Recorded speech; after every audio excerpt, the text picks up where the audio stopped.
Everybody who's in here before 10 gets a prize.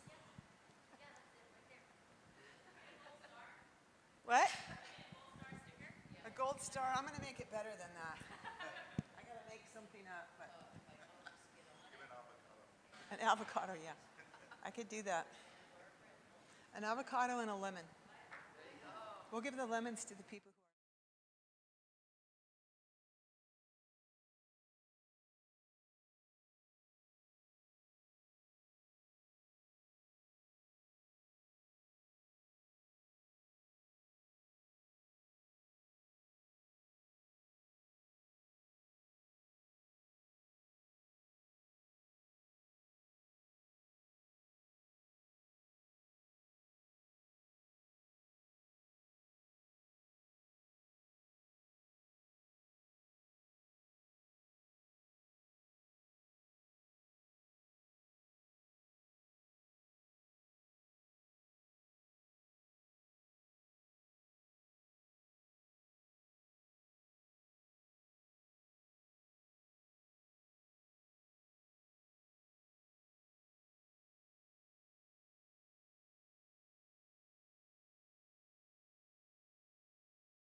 So good morning, everyone. Welcome to our second session on the book of 1 Corinthians.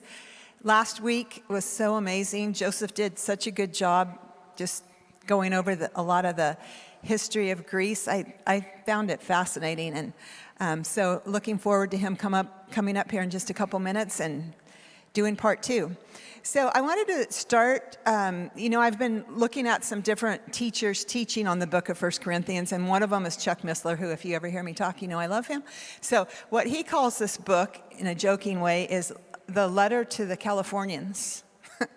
And then he kind of laughs and he says, or the Las Vegans, or different cities, and comparing it sort of to us now. And so I was thinking, learning about the history is so amazing and so good and helps fill in a lot of gaps in learning the Bible. But also, as we're thinking about the history, to remember about the eternality, about the Word of God, that it was I was thinking this morning, it was written to them for us. So as we're looking at this history, remember the words that Paul wrote, that God spoke through Paul, were written for us. And I know we all know that, but it's interesting to have the history and see who he's writing to and realize, wow, he was writing to them a couple thousand years ago, but he's also, because the Word of God has no time frame in the spirit realm, he's writing it to us. So it's interesting to look at that. So in the book of 1 Corinthians, there's two main entities that we'll be looking at. One is the city of Corinth, and the other is the church of God.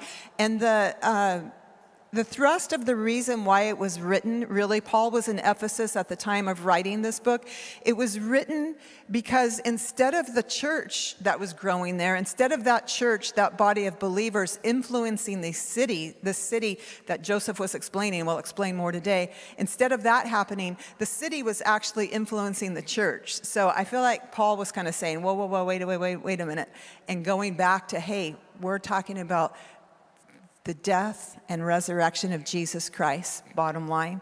And so as Joseph is going over some of these amazingly, last week was like almost 2 hours, and it was so interesting. I thought, did that much time really go by? It was so good. So I'm looking forward, like I said, to more of it today. But as we're doing that, let's just keep in mind that was happening then, and it's also happening now, maybe in some different ways. Maybe we don't have a temple, we go offer sacrifices to some god or goddess, but we as a body, yeah, you know what I'm saying. There's a lot of parallels. So I want to start with prayer, and Joseph, you can come up as I'm praying. So Father, I thank you for all the information that you've packed into Joseph and how you've given him a gift to so interestingly articulate what he's learned. And I ask that as he shares more today, Lord, that we would hear the history and know the facts of what happened, and also somehow be able to bring it into our day. And so, Holy Spirit, we invite you into this, and I ask that you would even fall upon Joseph and even surprise him as he shares, and just fill this room. And more than anything, Lord, I pray that as we go through the history of it and then get into the actual text, that you would give us such a hunger, such a stirred up desire for your word, which will draw us closer to you. So we welcome you, Holy Spirit.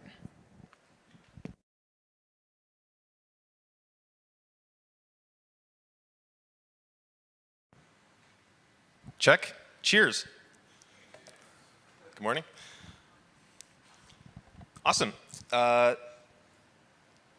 Initially, I was scheduled to teach for 2 weeks in August.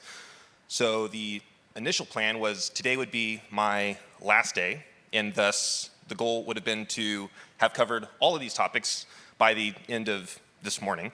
However, last week, Lori extended my teaching allotment to include all of August. So instead of 2 sessions, or 2 weeks, it will be 4 weeks, which is fun for me. Oh, thank you. It's also fun because as we mentioned, or as I talked about last week, there's the issue of resolution, and in terms of the level at which we can understand a topic with respect to nuance.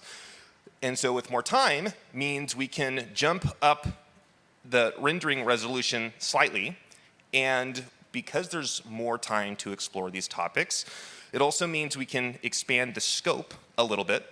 And so today we're going to be looking at, and actually now that I'm looking at this, there's 3 lines there versus 2 of the other slides, and that's driving me nuts, but I can't fix that now.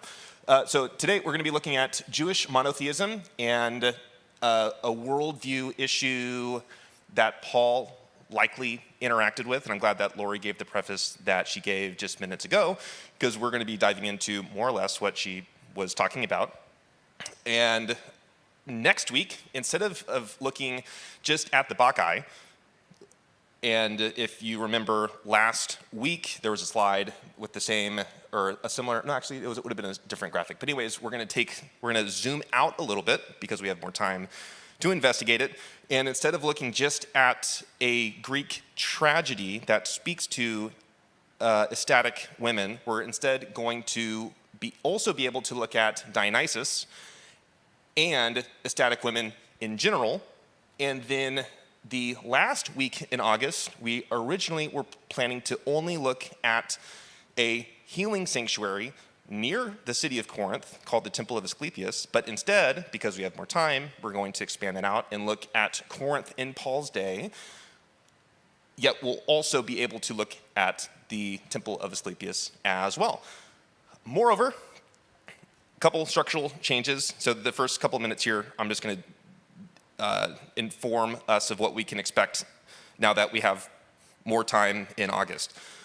So last week, we interwove Q&A into the sessions, and I realized that it was a little unfair to you to do that, because often I would ask, does anyone have a question?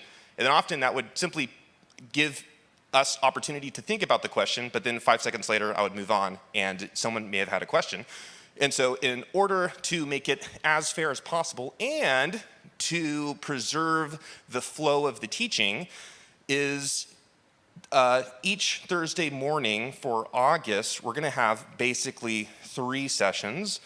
The first two will talk about the topic of the week. So today will be Jewish monotheism and Interpretatio Graeca. And that will be dedicated, it'll be about 30-ish minutes in each session. We'll see how I do about that. During each session, I do want you to be thinking about questions to ask. However, at the end of the second session, we will stop the stream. We'll take a 5-ish break. And then there will be a Q&A session that's in-house, and that can last as long as it needs to. If there are no questions, that's okay. If there's 15 questions, that's okay too. And so that way, there's a protected, secure time that's safe, it's in-house for us to explore these topics together.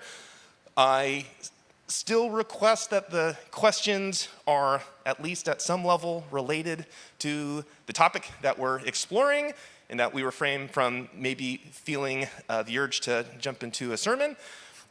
Namely for your benefit, because if you ask a question that is so far afield, I might not be able to be helpful to you. So it's mainly in your benefit that I ask that we establish those parameters. So let's jump in to today. I guess here are some reminders.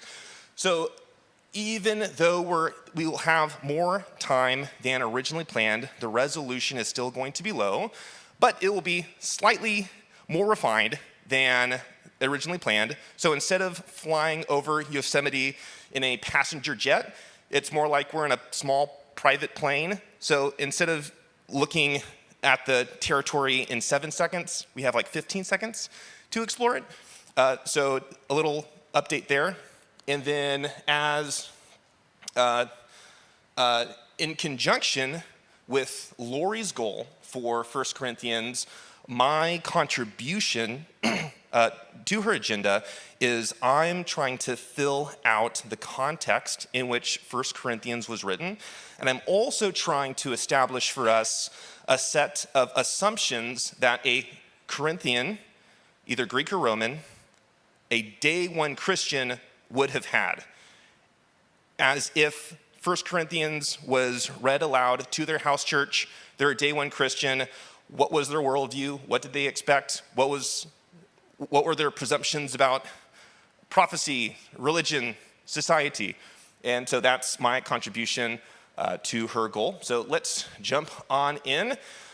And as Lori indicated, there's a challenge or the clash of worldviews in the letter of 1 Corinthians.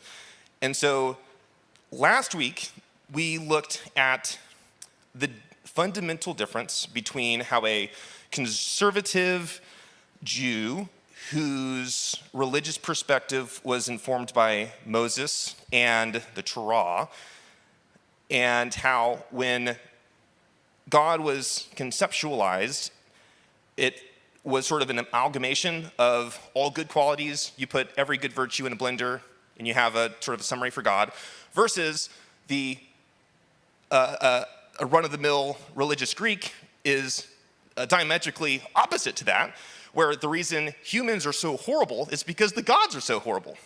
So today we're expanding that topic not only to include how did a religious Jew view the Jewish God versus a Greek viewing their own pantheon, but now how did a religious Jew view other cultures' gods, and then how did other cultures view other cultures' gods? And again, just like there's a fundamental incompatibility regarding the internal perspective, there's also an incompatibility regarding how they viewed outside pantheons. However, as we'll see in just a moment, that incompatibility only went one direction. And so we're going to explore what I mean by that. So in Jewish monotheism, and that's a complicated topic, but we'll keep it simple for here. In Jewish monotheism, as informed by Moses and the Torah, there is one God. That begs the question, or maybe not begs, but it poses the question, okay, what do we do with other cultures that clearly have their own religious systems And they claim that their gods exist too. What do we do about that? So there are generally two responses to that, not really a threat, but that opposition. The first is to say they simply don't exist. It's like, okay. The second option is to say, well, they don't exist as gods, but there may be some spiritual component to it, and Jews were exploring what that meant throughout their history. But the important component is Yahweh is the one true and only God. None of the other pantheons are him. Other cultures are fundamentally confused, maybe even deceived. Now let's compare and contrast that with the worldview shared by not only most ancient Mediterranean cultures, but as we'll see in a little bit, cultures even beyond the ancient Mediterranean world. It's called Interpretatio Graeca, and I need to make a quick disclaimer here. This perspective was not like Stoicism or Epicureanism or even like Christianity or being a religious Jew, in that if we were to jump into a time machine, move back to 4 BC, and I was walking in Corinth and I said, hey, do you believe in Interpretatio Graeca? Like they would look at you like, what are you talking about? Versus if you were to ask, hey, are you a Stoic, or do you follow the teachings of Epicurus? They could actually have a conversation with you regarding those established models. Interpretatio Graeca is a modern simplification of patterns of belief that we can better understand the worldview of ancient people. So just a little FYI about how this phrase is used. Now, to an ancient Greek or Roman, instead of viewing God or divinity exclusively, they tended to view the question categorically. What I mean by that is, in their perspective, there existed a supreme sky god. Now let's pretend that we're a Greek for now. To us, we call him Zeus. To the Romans, they call him Jupiter. To the Hebrews, they call him Yahweh. Call him whatever you want. It's the supreme sky god. There's also God of love, or in Greek and Roman, a goddess of love. Greeks would say her name is Aphrodite. The Romans call her Venus. The Jews call him Yahweh, but it's still ultimately the God of love. Or if we're a Greek, there's a god of war. We call him Ares. The Romans call him Mars. The Jews call him Yahweh. And from that perspective, there is, in fact, and I can't stress this hard enough, there is no incompatibility in that system.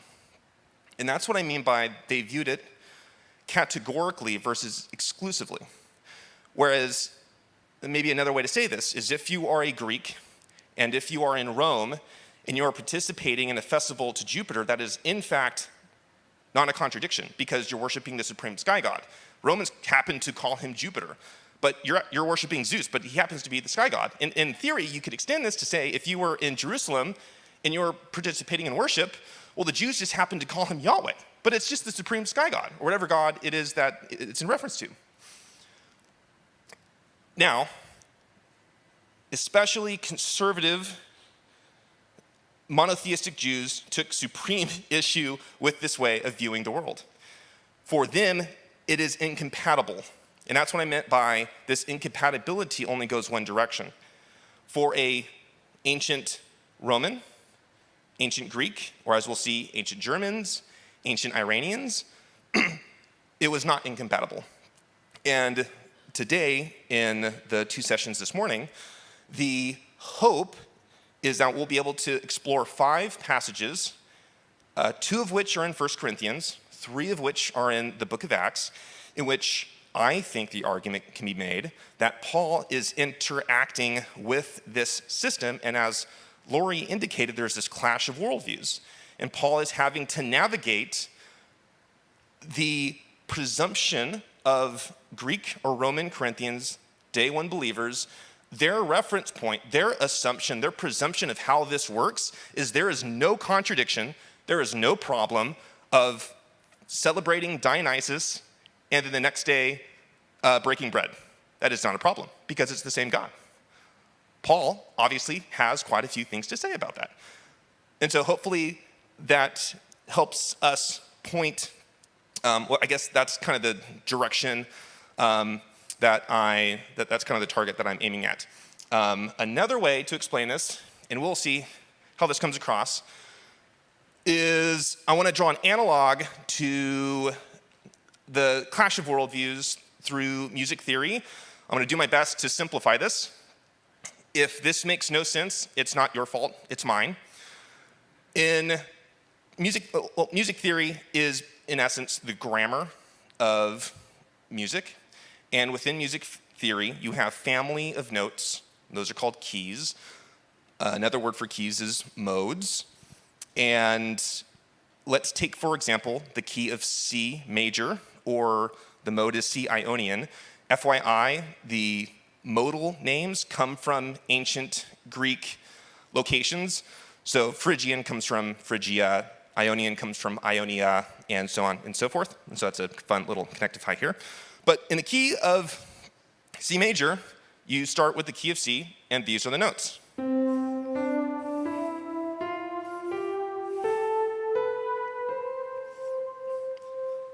Now, within music theory, there are what are called relative modes. So let's look at A minor. It's a different key.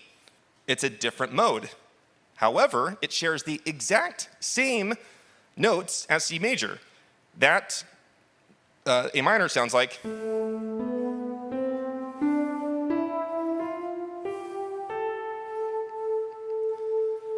Now, tying this to Interpretatio Graeca, each note represents one of the categorical gods. So in this case, C would be the supreme sky god. From the point of view of A minor, you may give it a different name. Within the point of view of C major, you may give it a different name. But in fact, it's still the same note. And so within that reference point, you can see how there's compatibility despite giving it a different naming convention. However, again, from a conservative Jewish perspective, that would be a very wrong way of looking at creating your divine worldview. If that didn't make sense, a more simplistic, and it's not my favorite example, could be sort of the plan words like potato, potato, or tomato, tomato, or we call it soccer, you call it football type of thing. That's super, super simple, but maybe that's another parallel of the music theory if I didn't do a good job about that. Now,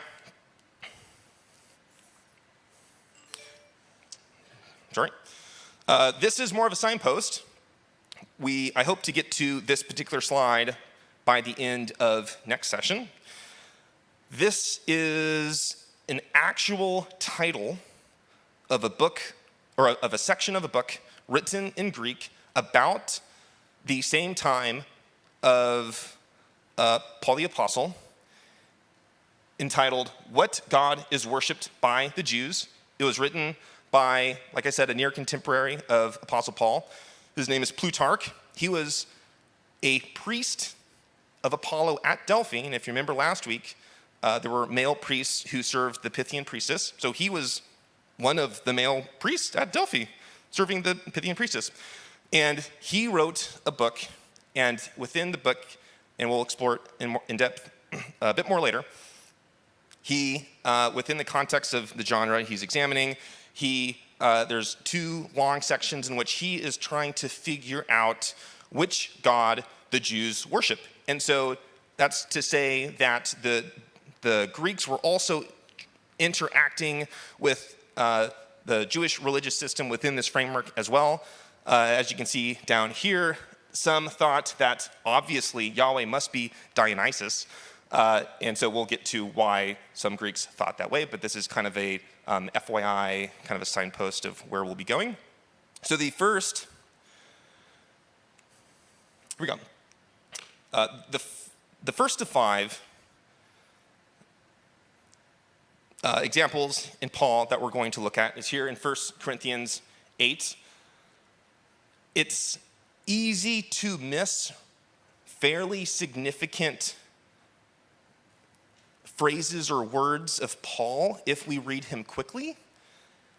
And if we've been reading through 1 Corinthians as a community, it's possible that we've read over this, or it's also possible you may have read this very passage, and you may have wondered, why in the world did Paul the Apostle, a Jewish Christian monotheist, why in the world did he write, "There are many gods"?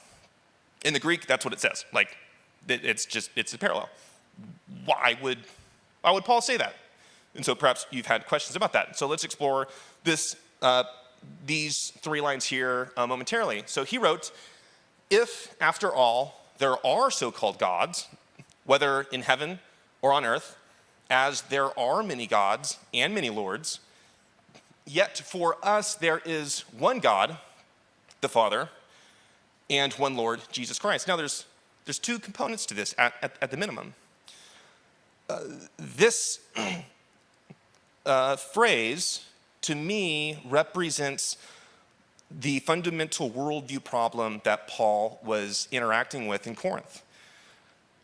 In that there must have been an issue behind this, because otherwise why would Paul have written this in the first place?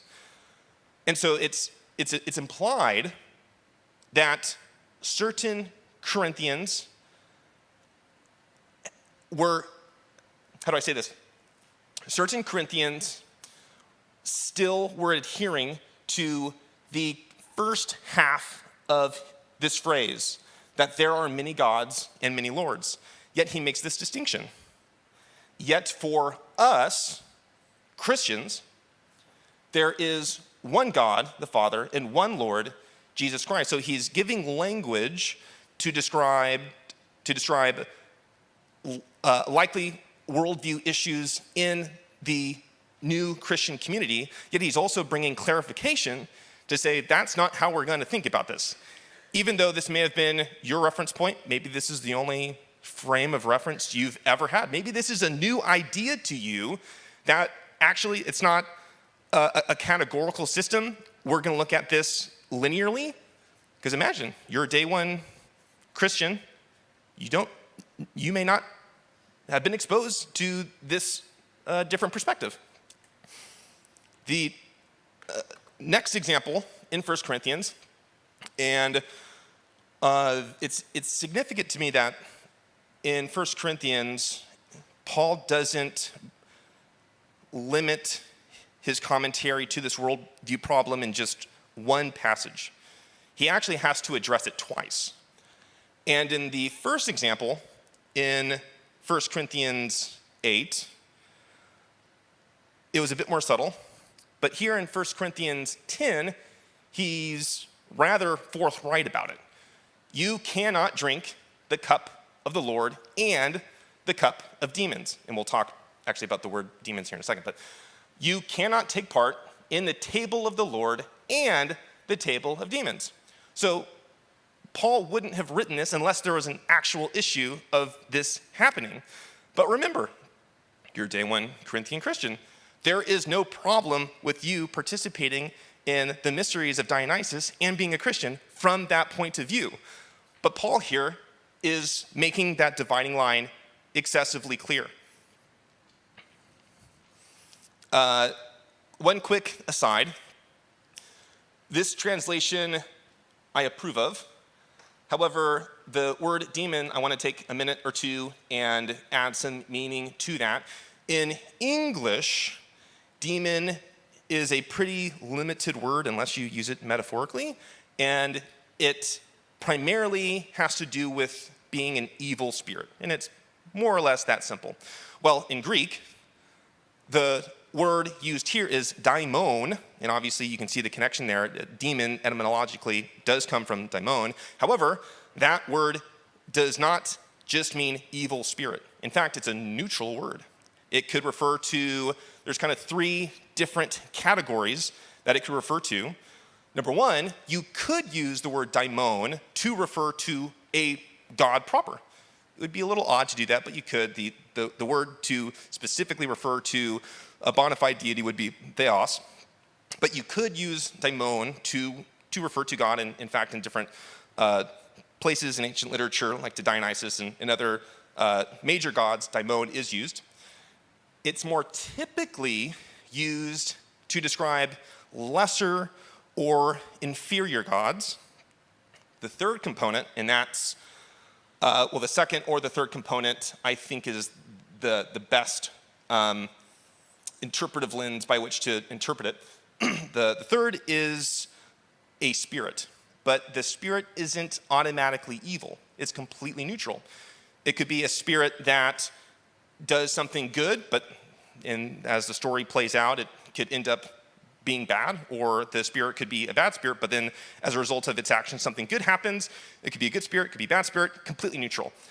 Now, in English, you can see that when we view it in English translation, there are some assumptions that are layered onto that word demon, but I wanted to take a step back and kind of add some meaning to the Greek behind demon. And so for me, I read daimon in context to this phrase in which he says, if after all there are so-called gods, and as there are many gods and many lords, so I view the demons as more as a competing group of gods versus the sort of cliche English rendition of what a demon is.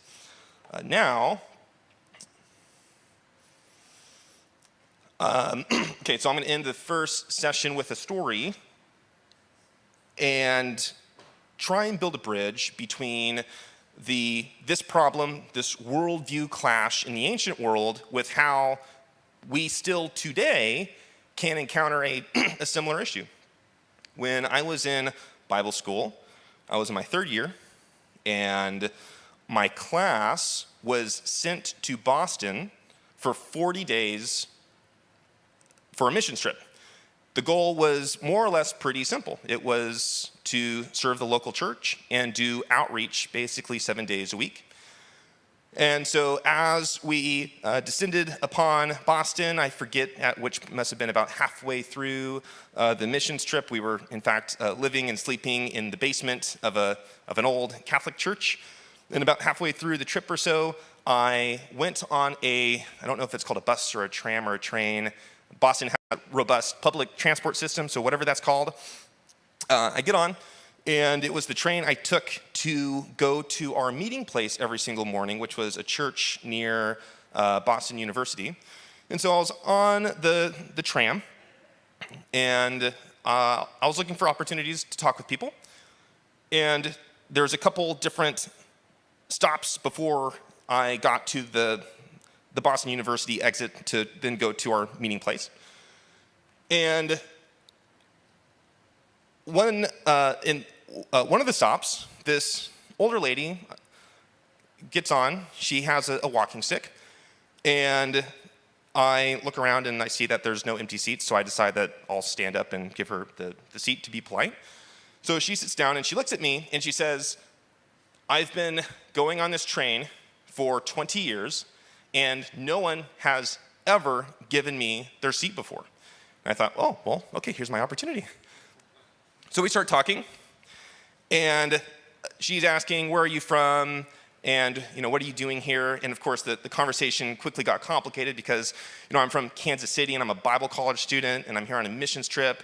And so she was, really, really curious about it. And so once I brought up that I was from the International House of Prayer in Kansas City, and we were here in conjunction with Lou Engle, her ears perked up, and she said, oh my gosh, my late husband was one of the senior leaders in the call, and I went to, dozens of meetings, and I remember being slain in the Spirit, her words, and I remember manifesting under the power of God, her words, and I'm thinking, oh, I must be talking to someone in my own tribe. Like, she's speaking the language, she knows the leaders, she's intimately familiar with the culture, And I'm thinking, oh, well, maybe this isn't a ministry opportunity. This must be a networking opportunity. Maybe she goes to a charismatic church.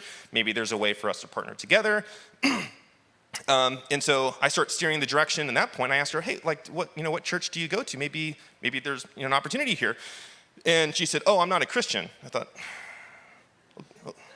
okay. She said, I'm a white witch. I thought, oh, this conversation started weird, it's ending weird. And she said, in my experience, let me think about how I want to render this. She said that I believe in the power of Jesus, but I believe that he's really a manifestation of something greater. And I still see people healed, and I still see Jesus healing people, but I believe that there's a more fundamental source of power. And this walking stick that you are looking at is actually a magical rod that's been, and I don't know the term exactly, it's basically anointed, but she used a more specific term. It's been anointed by the Archmage of Salem, Massachusetts. And I quickly realized that she's a professional witch within whatever organization that she's been a part of. And she was merging together her Christian experience with white magic. And I remember thinking, oh, like, I don't know how to deal with this. Like I was 20, or I was like 19 or something. And so at that point, all I really knew what to do was, actually what I ended up doing was inviting her to one of our services, because I'm thinking, she's already experienced this. I think my best bet is just to invite her to a service and meeting, and maybe we can continue this there.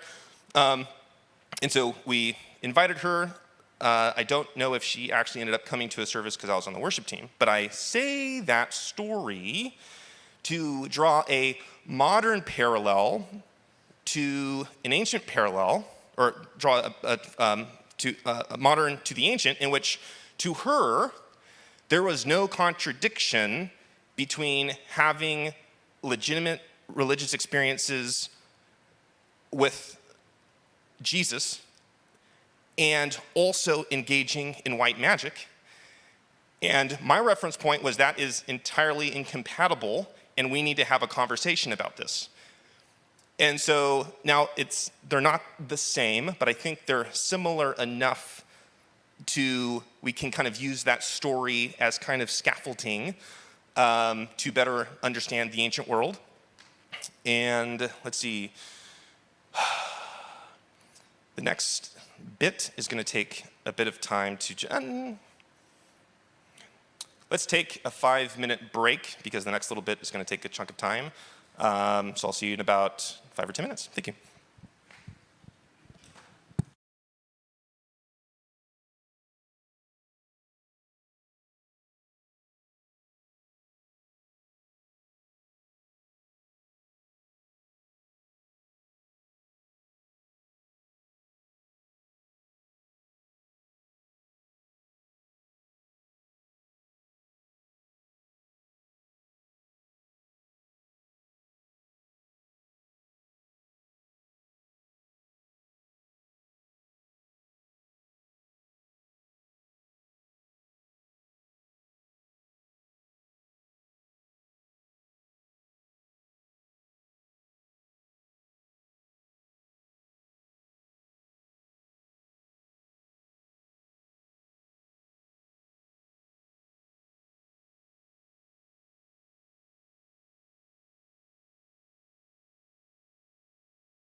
2-minute warning.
Ten-second warning.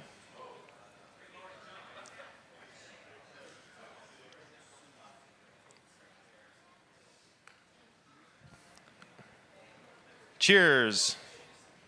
I'm going to jump on in. Sorry if at this point I'm now interrupting and overwriting your current conversations, which I'm sure are lovely. Quick point, Mr. Kingsley brought to my attention. You see here on the bottom right-hand side, 1 Corinthians 10:15f. There should actually be 2 F's, and what that means, if you've read any commentaries, you may have seen this type of language used. 10:15f means verses 15 and 16. So technically this is actually incorrect because what I meant to write was 1 Corinthians 10:15ff, which means those verses which follow. And so this particular verse is, I forget offhand, I think it's verse 19. Again, I just looked it up, but 21. Thank you. Yeah. So the context for this verse starts at verse, there's a context of a context of a context, right? But in terms of the most immediate textual context, that starts at verse 15, and thus if I had added another F, that meant that this is part of that whole series of verses. So thank you, Mr. Kingsley, for that. So I should have had another F there. So, okay, great. So the story of Io, we are going to jump into that, and Io, here we go. The lady on the left, but also the lady on the right, and we'll see why that's significant. Her story illustrates Interpretatio Graeca better than any of the other mythological stories I'm aware of.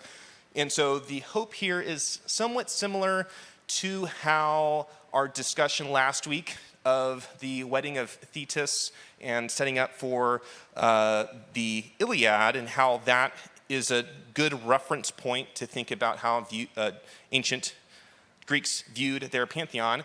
So this story and how it was replicated and adopted throughout the ancient Mediterranean world has, or maybe embodies, an excellent summary of how Interpretatio actually worked. And so the lady in the first image with the horns is, in this case, the cow, and we'll get to why that is. But I need to set up this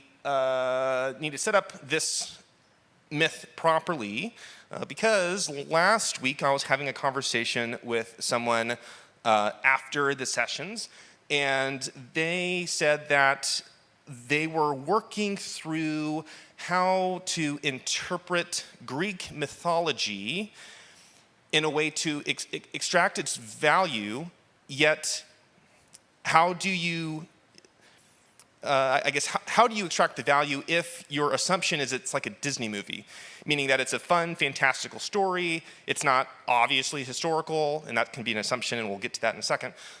In other words, how do I deal with this information? And part of that has to do with a problem with the English language with respect to the word myth. And I want to define that, and I also want to link it with its Greek origin, and I think that's going to help us better situate stories like the Iliad, the Odyssey, and here with the story of Io. So myth in English, most of us are most likely familiar with its common idiomatic use in terms of the legend of Bigfoot or the Loch Ness Monster or Sasquatch, and that it's a fun story that ultimately doesn't have a lot of reality to it. And in some cases, well, in that context, that is what myth means. However, there's another meaning of myth, and I was exposed to it in my time in academia, and the more academic definition of myth is a story to communicate a value. For example, you may have heard people refer to the Gospels as the Jesus story. You may have even heard people refer to the Gospels as the Jesus myth, but in an academic setting, the Jesus myth does not mean the story of Jesus is not historically factual. What it in fact means in that context is the story of Jesus with respect to its aim to communicate a value, like long-suffering, patience, generosity. And so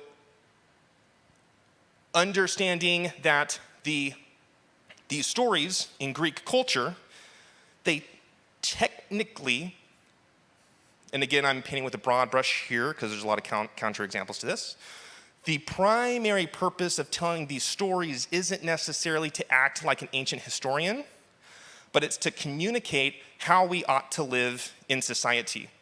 The primary goal is to tell a story to communicate a virtue. And in that way, it differs from theology. So I'm going to make a distinction here between theology and mythology. Theology is an abstract system by which we categorically try to understand divinity. Mythology is trying to understand divinity through telling stories. And I hope that distinction is meaningful because ultimately you're aiming at the same, or maybe the same set of targets, but the way you're getting there is different. I remember this distinction made sense to me when I was in a class on ancient epic, and it was the very, very first day. The professor gets up, and he actually started the class by saying he was a Christian, he was a believer, he believes in the miraculous, and then he started, jumping into the Iliad, and I was like, oh, this is going to be interesting. Like, you wouldn't have expected that at the university I was studying at, but okay. And so during the term, we had to write a paper on the Iliad, and so I went to his office for feedback on the paper, and I remember writing the words Greek theology, because of course I studied biblical theology, and that was my reference point. And I remember sitting there, and he took a red pen, and he crossed out theology and wrote mythology. And that was the first time that I realized that in Greek culture, one primary way to understand the behavior of the gods was through storytelling, not primarily, and there are counterexamples to this, not primarily abstracting out qualities and creating systems, even though that did happen as well. And so, in addition, myth in English comes from Greek muthos. Muthos, all that word means is story. So it could mean a story that is factually correct. It could mean a story that has no facts at all in it. It could be a bedtime story. It could be anything. It's a neutral term, kind of like the daimon word. And so in context to the Greek language, mythology is really just storytelling. Now, stories can have varying degrees of historical accuracy, but the question is, what type of story are we listening to? What type of story are we telling? Are we trying to describe a series of events in a way that's historically accurate, or are we primarily concerned with telling a story to communicate a value? And so in Greek discourse, often mythology was used as a vehicle to give value to culture and different important topics to society. Now, the story of Io proper, let's go ahead and jump in. This story takes place in primordial time. So in Hebrew perspective, this is basically like Adam and Eve early, way, way, way back then, way before even the Trojan War. Io, actually, let me take one step back and say there are many different versions of this story, many different cultures adopted this particular story, and so I'm going to give sort of the baseline average, because you could read a different version and it's going to have different details, FYI. So, Io is a woman priestess of Hera. Hera is an Olympian. She's the wife of Zeus, and Zeus wants to be intimate with Io. Io realizes this is a bad idea, so she turns herself into a cow to disguise herself from Zeus. In addition, Io's father realizes what's going on, and so he consults an oracle, and the oracle says you need to kick Io out of your house, otherwise a lot of bad things are going to happen to you. So he kicks her out. Now, Hera finds out about Zeus's plot and asks Zeus for, how do I say this? She asks Zeus for the cow as a present, because she knows that the cow is actually Io, and she knows that Zeus is trying to seduce her. Zeus realizes that he doesn't really have a choice in the matter, because if he says no, then Hera's going to be suspicious. So he's basically forced into saying yes. So he does. So Zeus gives Io, transformed into a cow, and that's why you see a cow here, and that's why in the image before she had little horns. He gives the cow to to Hera, and Hera decides that she's going to do whatever she can to prevent Zeus from having access to Io. So she hires another god. His name's Argus, and his name is actually Argus the All-Seeing, or Argus of 100 Eyes, and there's an interesting parallel with the book of Revelation, the living creatures with eyes everywhere. He has, and there's different versions, sometimes he has 4 eyes or 100 eyes. She hires him to guard her from Zeus. Now, Zeus is still committed to trying to seduce Io, so he decides that just as Hera hired Argos, he's going to hire Hermes to defeat Argos. Now, the interesting component of eyes is they're only valuable if they're open, and they're only valuable if they are focused. So Hermes decides that he's going to lull Argos to sleep using lullabies and boring stories. So he comes down and he's just not mouthing off in a derogatory way, but he's boring Argos to sleep and singing a bunch of lullabies, and eventually Argos falls asleep. So Hermes kills him. Now, Zeus is thinking, great, I now have my opportunity to take Io back. But Hera is a step ahead and realizes that her plans were thwarted, so she's going to add another curveball to this process.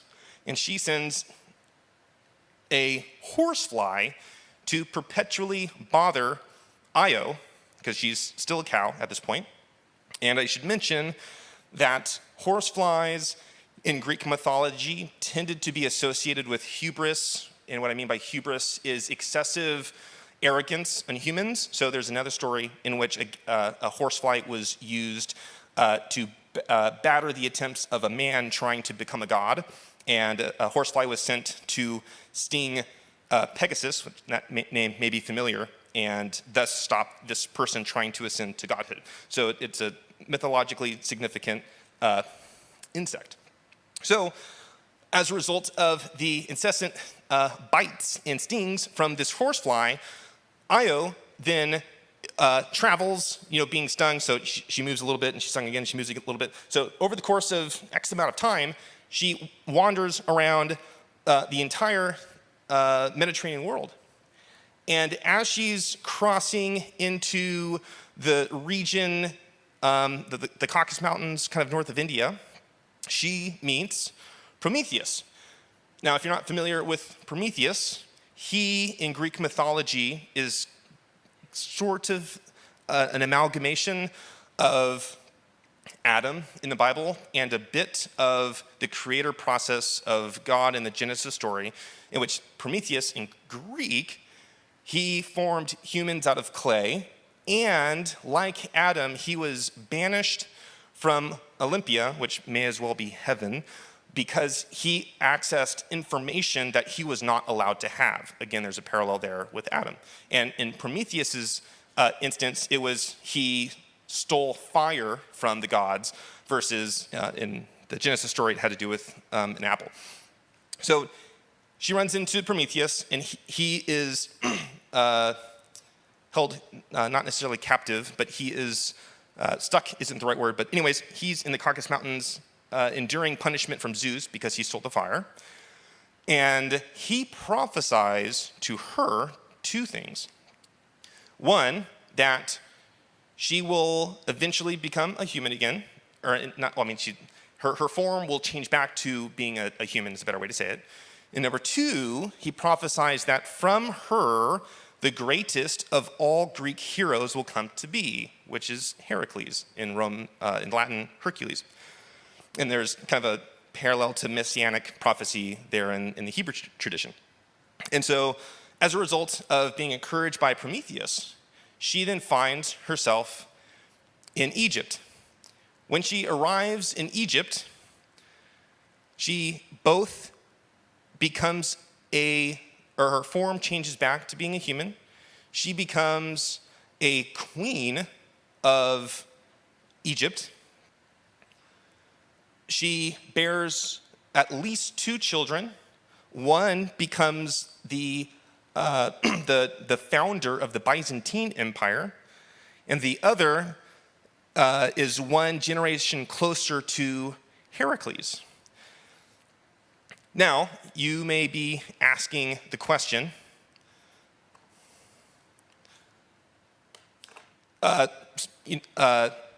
okay, so what? What's the significance between this story and Interpretatio Graeca? And actually, I'm going to move back here because this is something I did not say earlier. The reason her traveling to Egypt was significant is because in this wall painting, there's a couple things going on here. The lady on the left is the Greek Io, and the horns here is kind of a simplistic way of indicating that she was at one point, looks like a cow. The lady she's sitting down, she is the Egyptian goddess Isis, not the Islamic fundamentalist group, not the Egyptian goddess. And now what's also fascinating here is that this is a wall painting in Italy, in Rome. And so you have a Roman house owner who, in his abode of living, has this wall painting that connects both Io, a Greek, eventually goddess, and Isis, from a completely separate culture, and there's no contradiction whatsoever between their relationship as different gods and different pantheons and the celebration of the story in a Roman house. And so, again, this is an example of how there's a more collaborative assumption within the Interpretatio framework versus being exclusive and inclusive. Now, the story doesn't stop with Io being in Egypt. As I mentioned before, this story not only was very, very old, there's reason to believe it's even older than Homer, but it was also adopted, retold, written about. There's sculptures. You can see even there's painting. There were many Greek plays done celebrating and theatricizing the story. But even more than that, we also see this story in Roman literature. And here, Ovid, he was a near contemporary to Jesus. He was a Roman poet. He was trying to become the Roman version of Homer in a way. He was in competition with Virgil, who wrote the Aeneid. And in one of his larger works, Metamorphoses, he writes about this very story twice. Once in the first book, once in the ninth book. There are actually other references, but these were the most meaningful for today. And so in this Roman book, written in Latin for a Roman audience, again, similar to the wall painting in Pompeii in Italy, we have Ovid explicitly connecting Io, a Greek goddess, with Isis, an Egyptian goddess, without problem, without controversy, without even complication. And so we're not going to look at the text specifically, but in book 1, he writes about, and if you want to privately ask me for the references, I can give them to you so you can read the story on your own. But in book 1, the first instance, he explicitly writes about how Io was adopted in Greece as a Greek goddess. And then in book 9, Io shows up, but Ovid writes about her as Isis. So there's literally no difference. And that's an important component. Io and Isis are equivalent. Now, what's interesting in the book 9, Io is dressed like an Egyptian. She shows up with Anubis and Osiris, other Egyptian gods, but she is actually Io. And again, showing how there was an immense amount of compatibility within the system versus having this distinct Io is different than Isis. Instead, there was this merging together here. And also, I'm going to take a quick aside here because it looks like we have some time to do this. This technically isn't relevant to the goal of this class, but I think this is a really interesting subpoint regardless. In Ovid, Metamorphoses, book 9, there's a fascinating story, and I think it's helpful, and I guess the reason why I'm taking this tangent here is because currently, and maybe Lori actually may be talking about this next month when she jumps into 1 Corinthians in terms of first 1 Corinthians could be First Californians or First Las Vegans or whatever.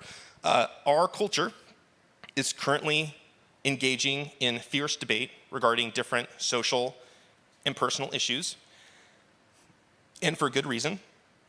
And in this particular story I'm going to lay out, my hope is to show that as a society, we're not alone. What I mean by that is in Metamorphoses 9, a woman becomes pregnant. Her husband says, I only want a boy. If you have a girl, I don't want her.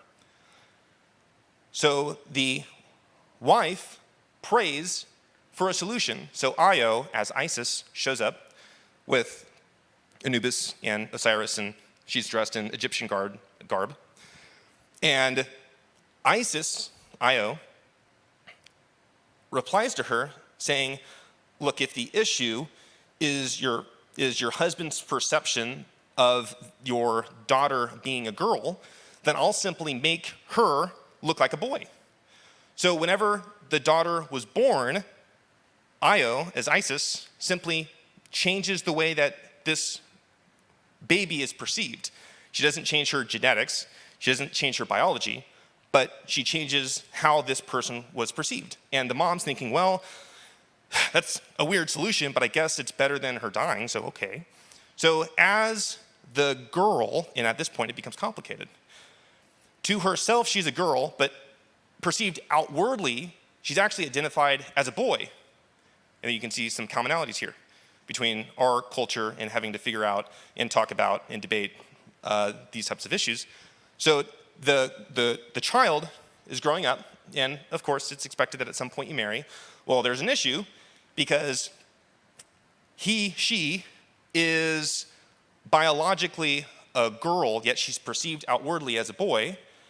And of course, to others, this person is a boy, and so thus they fall in love with, or she falls in love with a girl. Well, now that's complicated.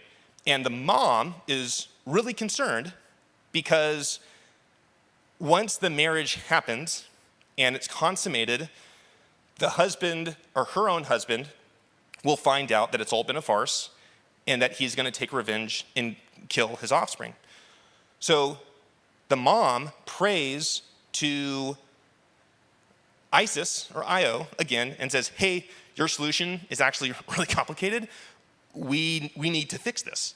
And so Isis decides to permanently basically give the he-she a sex change from a girl to a boy, and that then solved their problems. Now I say all of that, I get that there's a lot of complicated stuff going on.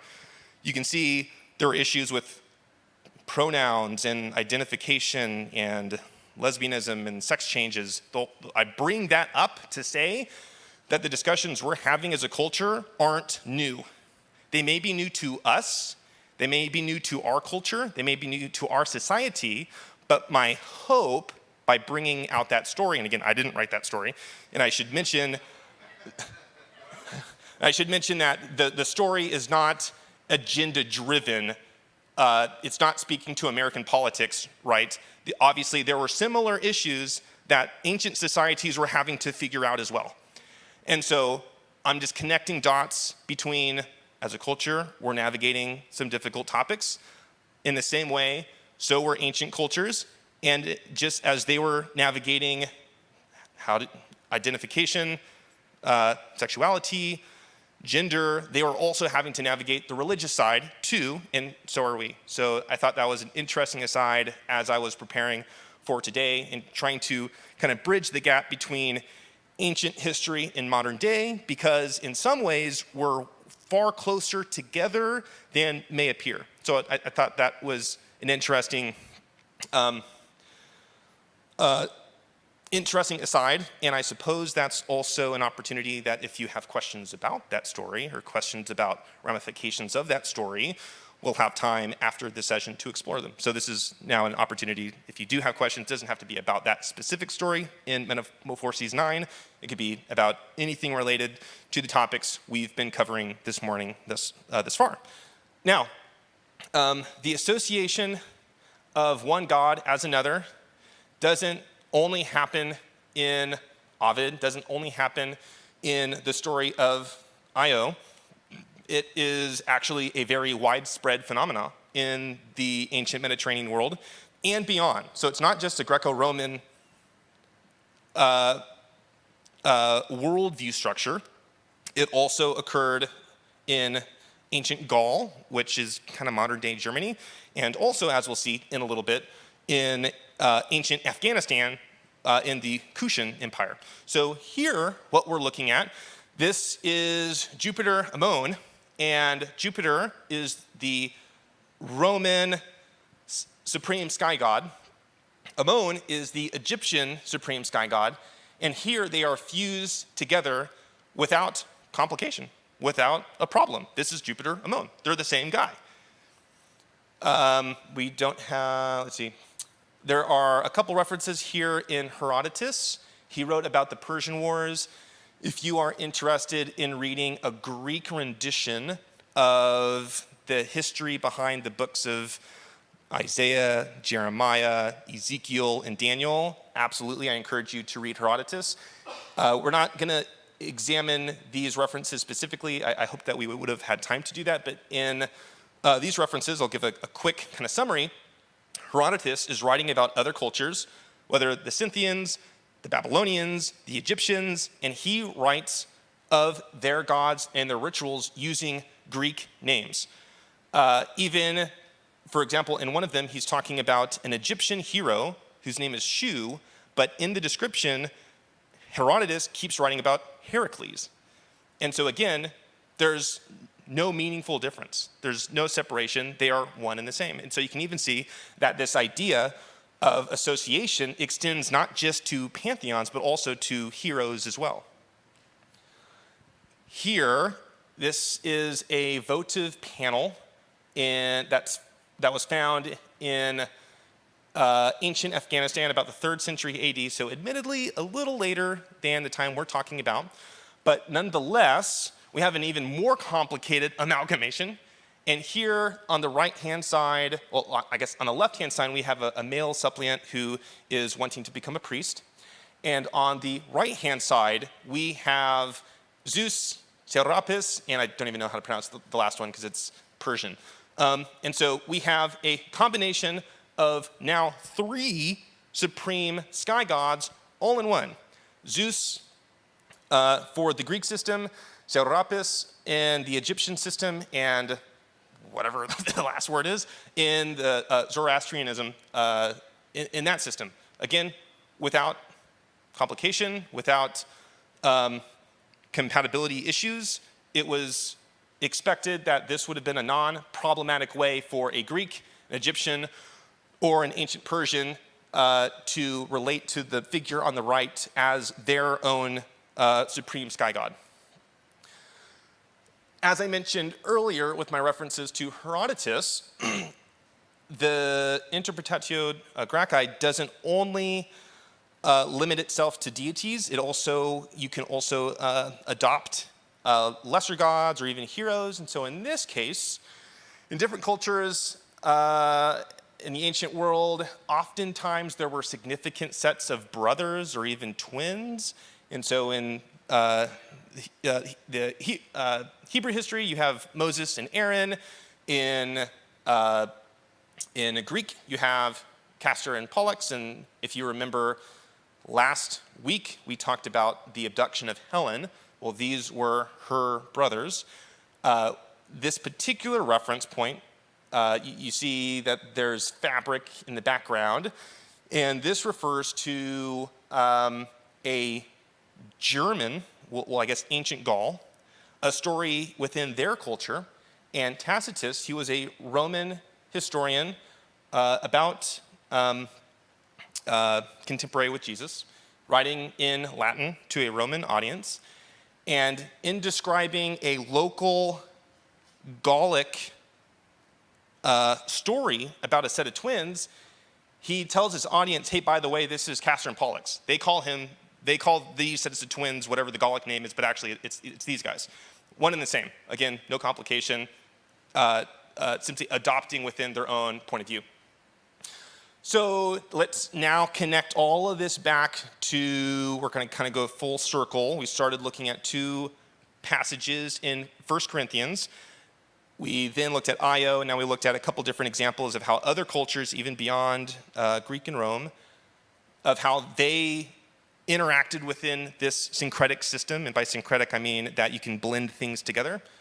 And so now we're going to look at 3 episodes in the book of Acts in which Paul encounters 3 different groups of people and has issues with his preaching and then their reception of it in context to the worldview differences. So here, this is Acts 14. What's fascinating about this story is, I guess I'll give a summary here. So Barnabas and Paul arrive in Lystra, and it's, let me actually double check that I'm not confusing these stories here.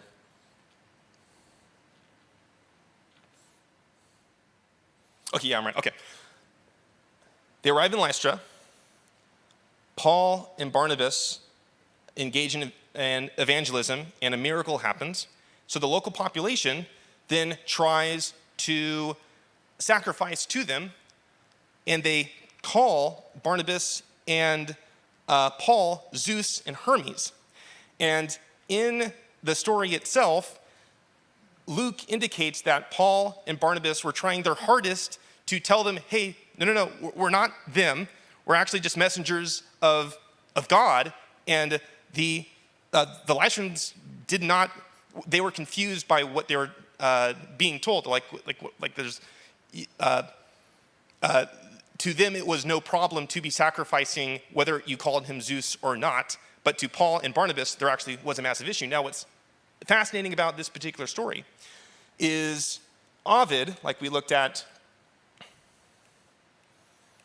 earlier, within Metamorphoses, he wrote about a story, and the idea is that this story was fairly widely known, in which Zeus and Hermes visit an area close to Lystra. And so the local population here may have been aware of the story that also found expression in Ovidian poetry. And so as Paul and Barnabas arrive preaching a message of the Most High God and then perform a miracle, to them they're thinking, oh my gosh, this is the story that we've known about. We got to sacrifice. Come on, guys, let's get on this. Whereas Paul and Barnabas, from a Jewish, conservative, monotheistic perspective, that's completely incompatible. Yet to the local population, there was no issue at all. And again, in the story itself, as Luke describes, Barnabas and Paul had great difficulty even stopping them from continuing their ritual because, again, to them, it didn't matter. You call him Yahweh, we call him Zeus. Like, what's the big deal? So that would have been, obviously, and it was, frustrating, according to Luke's description of Paul and Barnabas' activities in Lystra. The second is, and we talked about this a little bit last week, Paul encountered issues in Philippi, and this is the story in which a woman who has a Pythian spirit, i.e. a spirit of Apollo for prophecy, and as he is navigating around the city, her words are, "These are messengers of the Most High God." Now, from a Jewish monotheistic perspective, that's obviously can be interpreted as they are messengers of Yahweh, and it's simple. But within an Interpretatio Graeca perspective, that's just referring to the supreme sky god. And so part of the concern, and we're reading into the text a little bit, but you could see that Paul he's already encountered reception issues in earlier in Lystra, and so here he may be concerned. Let me take a step back. So I remember reading the story when I was younger, and I wondered why in the world would Paul stop her from basically, how do I say this? Why would Paul stop her? Because to me, she seems to be evidence that what he is doing should be taken seriously. However, in this context, the Most High God in a Roman context would be Jupiter, or in a Greek context, would be Zeus. And so Paul, because she was not saying specifically that they are messengers of Yahweh, but more generically, the Most High God, he wanted her to be quiet to avoid confusion. Because, again, like the people in Lystra, if she's walking around saying they are messengers of the Most High God and they're preaching a message, there's actually two incompatible messages being proclaimed from Paul's point of view. From the locals' point of view, there's no issue at all. But Paul didn't want there to be confusion between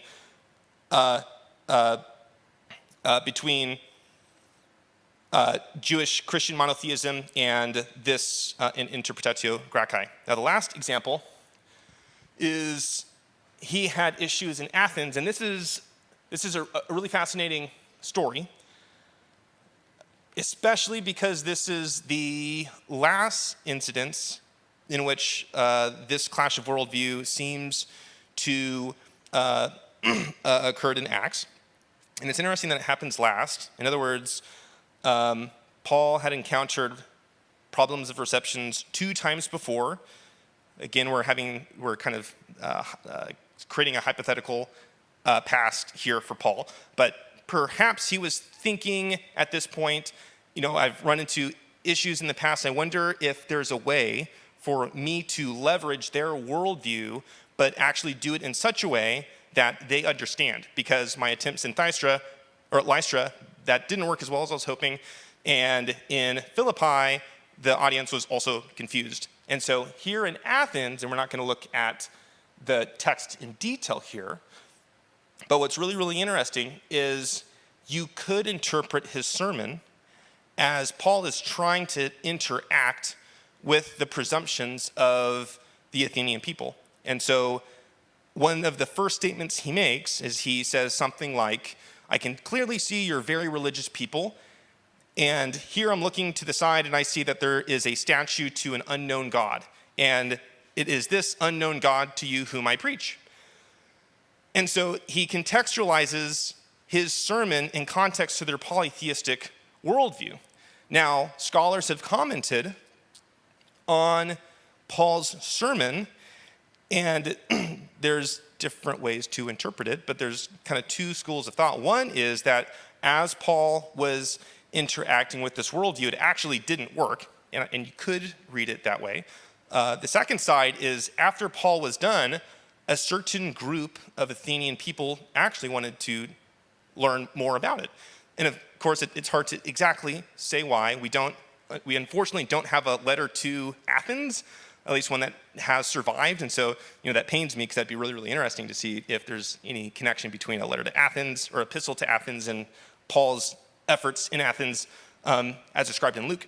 But it's really, really interesting to me that Paul, his third attempt, at least with respect to the 3 instances we're looking at here, he seems to be directly trying to leverage that polytheistic component for his benefit, but of course, with him, it was met with mixed results. We are going to jump some slides here, or I will very, very quickly describe these. Roman writers also tried to make sense of the Jewish religion and Jewish monotheism. There are a couple of examples here. They are really fascinating literary examples.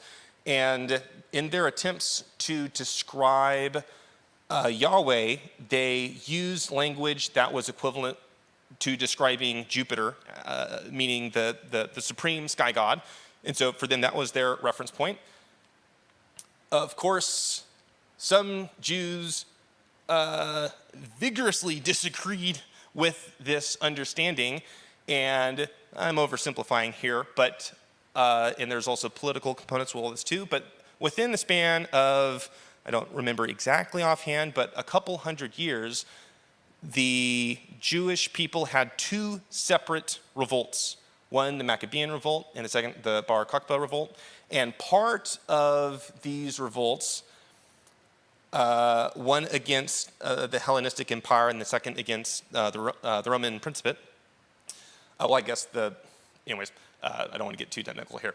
A commonality between both of these revolts was that the religious expression of the Jews wasn't being respected as they saw fit. And so they were having to adopt types of polytheism, or they were having to liberalize components of the religious expression. Now, to a Greek or to a Roman, to them, there would have been no problem with that. But to a Greek, or to a Jew, a massive issue with that.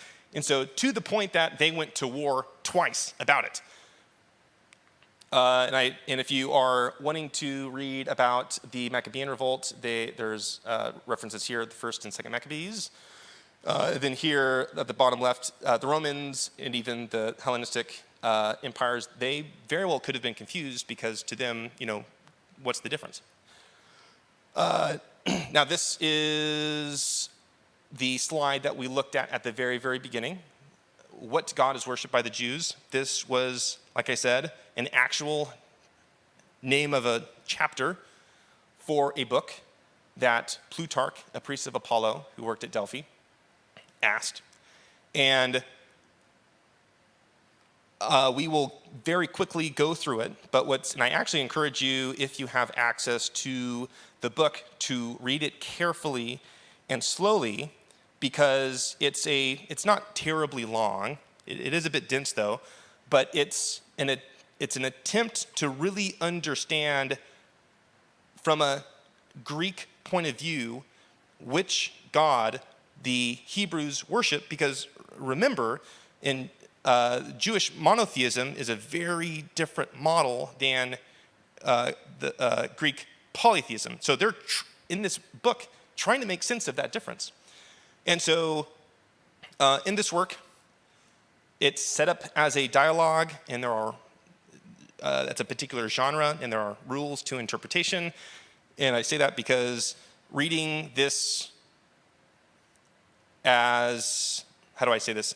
There's additional layers of meaning that if we had time to, we could explore. But for our purposes, we'll just go through the commonalities. So in this particular work, one of the spokespeople, so it's set up as a dialogue, and a dialogue is you have a couple individuals, and they are trying to make sense of a particular topic. So one of these individuals takes the position that the God of the Jews must be Dionysus. And the other two people are not convinced, and they're like, well, okay, prove it that they're actually worshiping Dionysus. And so the person who takes that position has the following to say, and I'm summarizing here, that the holy rites between Judaism, and again, Plutarch was writing in about the time of Paul, the holy rites between Judaism and Dionysus, both in time and in manner, are exactly agreeable, that both groups furnish tables with fruit while relaxing under wine and vines, and Dionysus is the god of wine, by the way, which is why that's important. Both groups use similar ritualistic tools like palm trees and thrysi. Thrysi is it's a type of rod. Both use trumpets and harps and music. The word Bacchae sounds like Sabbai, and here it's kind of shows a little bit of ignorance on the part of the writers, because they're trying to connect the Greek or the Jewish Sabbath with the women followers of Dionysus Bacchae, using kind of a wordplay. But the word used for Sabbai is sebasis, and that term actually refers to religious ecstasy. That's kind of interesting. We talked about that last week.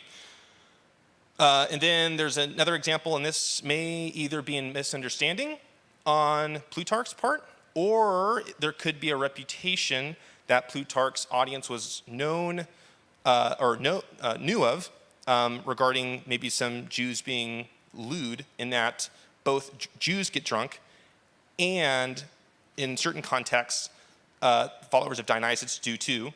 Now, it's my understanding that generally Jews would not have done that, but again, there could have been a local variant there. However, at this point, the two other people in the conversation say, hey, well, these could just be coincidences. At this point, you could make counter arguments, give us some more established arguments. So the person taking this position agrees, and he then goes on to describe the high priest of Dionysus and of Yahweh, and the description is quite robust, and there are a lot of commonalities, and in addition, not just in terms of clothing, but also the description of the temple, the Jewish temple, and temples of Dionysus have similar iconography, they have similar symbiology, and in terms of the thrice, the trumpets, the vines, and other significant symbols. Moreover, both groups don't sacrifice with honey. Thirdly, both gods, both Dionysus and Yahweh, punish people who have, unethical people. At this point, the text drops off and it's incomplete. And so I say that because it's hard to make sense, it's hard to have a thorough proof interpretation of the text if it's totally incomplete. However, it's likely that at this point, the text probably would have continued with potential commonalities between Dionysus and the Jewish religion, and perhaps, again, some debate between the other individuals. So the reason I bring that up is because as the Romans are trying to make sense of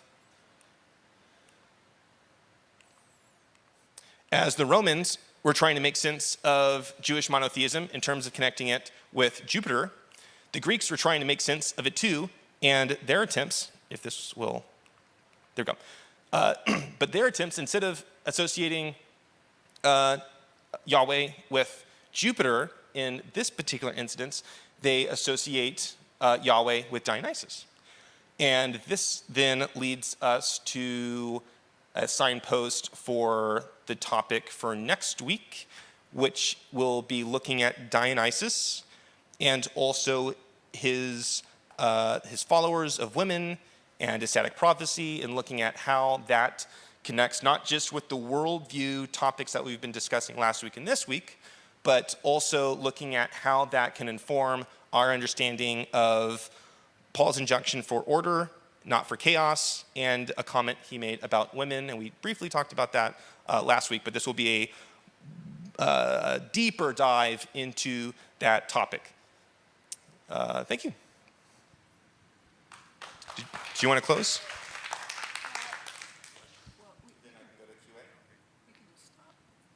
Okay, thank you. Yeah. We can cut the stream. Okay, great. Let's take 5 minutes, and then if you have a question, this part won't be streamed. And I guess I don't even necessarily, well, maybe we could do a microphone. If you do have a question, or if you do have a topic that you want to talk about that's related to these themes, in about 5 minutes, I will be here and we can have that conversation. So if that is something you want to do, then stick around. See you in about 5 minutes. Thank you.